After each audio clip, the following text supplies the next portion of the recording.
Salut à tous les amis, aujourd'hui je viens vous faire une petite vidéo de Mark of the Wolf.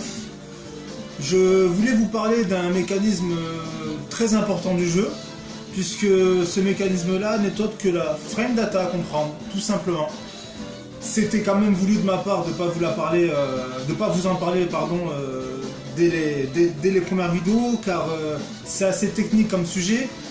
Et vous martelez de valeurs et de start-up et de Blockstone et tout ce qui s'ensuit.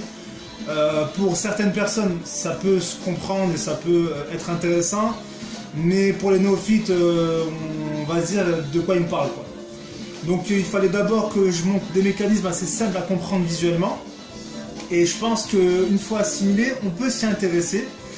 Et je ferai aussi notre petite vidéo concernant les SM, puisque dans une de mes vidéos précédentes, j'avais émis le fait que les SM, il y avait des différences entre les SM in-safe et des SM safe. Ce qui était pas totalement faux, mais c'est un peu erroné. C'est pas exactement ce qu'il voulait, ce qui en sort plutôt. Et je comptais y revenir là-dessus. Donc je vais d'abord faire une petite vidéo d'introduction des frames, et pour comprendre un peu sa lecture, pour que ce soit plus facile. Il faut savoir que dans Mark of the Wolf, contrairement à d'autres jeux, je vais me baser sur Surstrike, que je connais assez dans la frame data. Surstrike, il n'a pas la particularité d'avoir les mêmes valeurs pour deux systèmes différents dans la frame data. Je m'explique. Si je prends, là j'ai sous les yeux la frame data de Bongenet. Si je prends la frame data de Bongenet et que je prends le clause A, son clause A, en startup il fait 4. Donc il a 4 frames de startup. Et en guard ou en hit, ce qui veut se traduire par en block stun ou en hit stun, lorsque le coup est pris en garde, il fait plus 7. Et lorsque le coup est touché, il fait plus 7. Il y a justement dans Mark of the Wolf, c'est les mêmes valeurs identiques pour les block stun et les hit stun. Il en va de même pour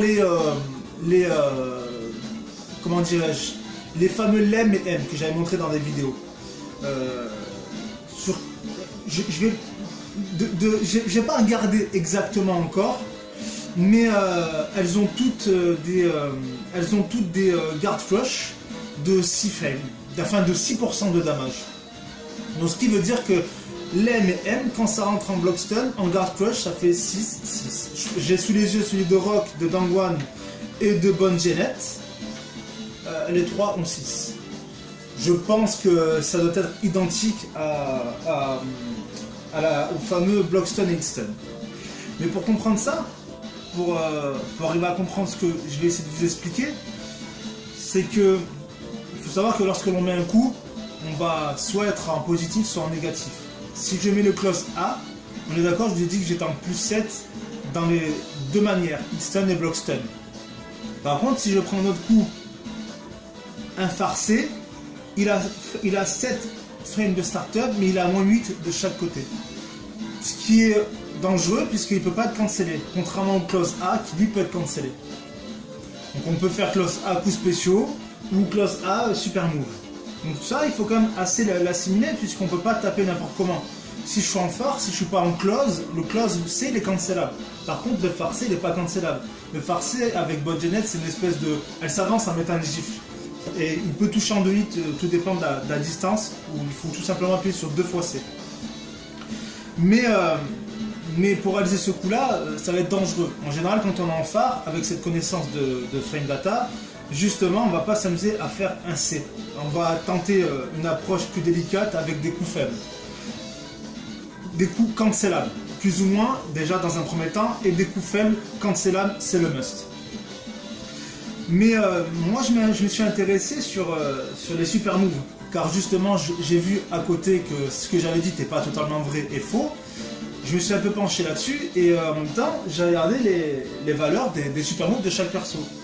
Et j'en ai tiré conclusion qu'il y a 3 persos qui sortent du lot, avec des super moves très intéressantes. Que je me suis fait un petit classement. Je précise que des super moves intéressantes, par rapport à leurs valeurs et leurs priorités. Je parle pas de tier list, là, c'est autre chose, c'est pas un rapport de force des personnages. Malgré que dans le classement que j'ai pu faire, il y a 3 persos intéressants, notamment 2 qui se démarquent et qui sont très bien placés dans la tier list. Et je vais tout simplement commencer par le 3e. Et je pense que j'ai tout dit concernant la frame data. Je pense d'avoir tout dit pour que vous puissiez comprendre un peu ce qui va suivre à travers les prochaines vidéos. Car je ne vais pas m'attarder à faire une vidéo pour compacter un peu le tout et que ça fasse 1 heure. Je peux comprendre que ce soit désagréable à regarder, ça peut être long, je peux comprendre. Donc je vais faire des petites vidéos, histoire que ce soit plus simple à comprendre. Donc voilà les amis, je vous dis à de suite.